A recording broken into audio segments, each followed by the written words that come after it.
오늘 말씀은 사도행전 1장 1절에서 11절입니다.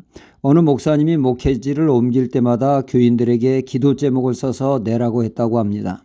목사님이 그 기도 제목을 보니 이 교회나 저 교회나 기도가 거의 비슷하더랍니다. 기도를 네 가지로 분류할 수 있었는데 첫째 기도 제목은 건강이었습니다.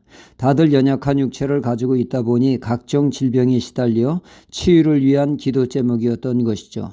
둘째는 생업 문제, 즉 경제적인 문제였고, 셋째는 관계 문제로 불편한 인간관계로 인한 스트레스 해소였죠. 넷째는 신앙 문제였습니다. 이 네 가지 문제를 어떻게 해결하느냐에 대하여 이 목사님은 피불복으로 해결하는 목회를 하게 되었다는 것입니다. 피불복으로 목회하니 가는 곳곳마다 교회가 부흥하고 하나님의 크신 역사를 맛보게 되었다는 것입니다. 피불복이 무엇이냐 사람들이 묻습니다. 이에 이 목사님은 다음과 같이 말을 하죠. 피란 예수님의 십자가에서 흘리신 피를 뜻합니다. 그러니까 구원을 얻기 위해서는 반드시 예수님의 흘리신 피를 믿음으로 취함으로 제사함 받고 구원을 얻는다는 것이죠. 그러나 대부분의 교인들을 보면 자신의 행위나 선행으로 구원 얻는 듯한 그릇된 구원관을 가지고 있다는 것입니다. 그래서 피복음을 확실히 전해 구원은 내 행위로는 죽었다 깨어나도 할 수 없고 구원 얻을 수 없으며 오직 예수님의 피를 붙들어야 한다는 것을 확실하게 심어준다는 것이죠. 그리하여 확실한 구원관을 확립하고 또 치유 기도를 할 때는 아픈 부위에 깨끗이 정결하기 위해 예수님의 피로 정결케 한다고 합니다. 하나님의 역사의 모든 출발은 피로부터 시작되고 그 다음은 불인데 불은 성령님의 역사를 뜻하죠. 하나님의 모든 역사는 성령님을 통하여 온다는 사실입니다. 성령님은 불로 임하십니다. 그러니까 예수님의 피로 정결케 된 그곳에 정결의 영, 거룩의 영, 성령님이 불로 임하셔서 역사하신다는 것입니다. 그러므로 성도는 소망의 그릇을 가지고 늘 성령의 불을 사모해야 된다는 것이죠. 그런가 하면 복은 하나님 아버지께로부터 복을 받아 문제 해결을 받고 축복을 누리게 된다는 것입니다.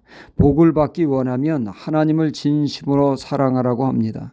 하나님을 사랑할 때 하나님이 찾아오시는데 하나님은 절대 빈손으로 오지 않으시고 복이라고 하는 선물을 가지고 온다는 것입니다.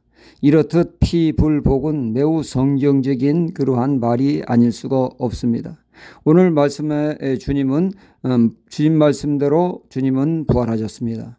부활하신 예수님은 40일간 제자들에게 집중 가르치신 것은 자신의 부활 증거와 성령을 받는 것, 그리고 하나님의 나라와 복음 증거에 대해서 말씀하셨습니다. 특히 성령을 강조하셨죠. 오늘 말씀 4절, 5절, 8절에 사도와 같이 모이사 저희에게 분부하여 가르치되 예루살렘을 떠나지 말고 내게 들은 바 아버지의 약속하신 것을 기다리라. 요한은 물로 세례를 베풀었으나 너희는 몇 날이 못되어 성령으로 세례를 받으리라. 오직 성령이 너희에게 임하시면 너희가 권능을 받고 예루살렘과 온 유대와 사마리아와 땅 끝까지 이르러 내 증인이 되리라 하시니라. 이렇듯 성령님을 강조하셨습니다. 주님과 제자들은 동상이몽의 관계임을 느끼게 됩니다. 한 이불 속에서 잠을 자지만 각기 다른 꿈을 꾸는 듯한 그러한 것을 보게 되죠. 주님의 말씀이 제자들에게 겉돕니다. 핀트가 맞질 않습니다. 기껏 주님은 하나님의 나라를 말씀하시는데 제자들은 이 세상 나라 이야기를 하고 있습니다. 그들은 부활하신 주님을 뵙고도 여전히 세상적입니다. 주님이 부활하셔서 이스라엘을 통일하는 정치적인 메시아로 알고 말을 합니다.